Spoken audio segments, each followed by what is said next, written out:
Take me back for you, right? Jordan Oliver's your guy, and there's some other guys obviously in that Tar Heel club, but the trials were coming up, right? The Olympic trials were coming up. It was a big time for you and him. What is that like when it gets canceled? I know for Anthony and I and the rest of our staff, it's, hey, it's part of life. We're moving on. We'll get better for 2021. That's kind of how we went about it. But is there a period where you're like, you just bumming, you're just hurting, and then you just got to get back on the horse? How was Jordan? How did he handle it? How have you guys gone about it? He actually handled it better than I did. No, it was heartbreaking, man. It was heartbreaking because it was a couple different hits, right? At first it was the NCAAs. You know, I've got two sons in college, as you guys know, and that was the first time they were going to be able to compete at the NCAAs together. You know, because Kennedy had got hurt last year, and Quincy competed, and so it was going to be the first time. And I had bought tickets to my dad and coming to so that was the first heartbreak.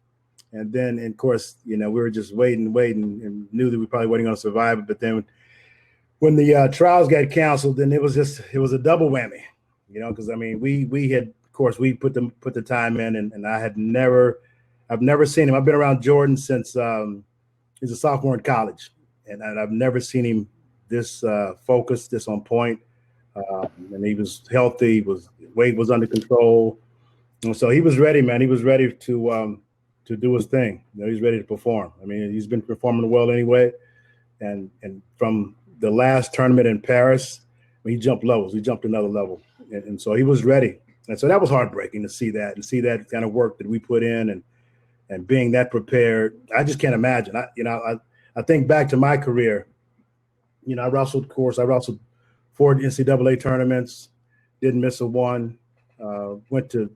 Wrestled in 4 Olympic trials, and so to watch my guys go through that, it was heartbreaking. For the NCAA guys, Austin O'Connor, he was looking really good. He was sharp. And so watching those guys, suffer through that, it was a tough deal. It was really heartbreaking.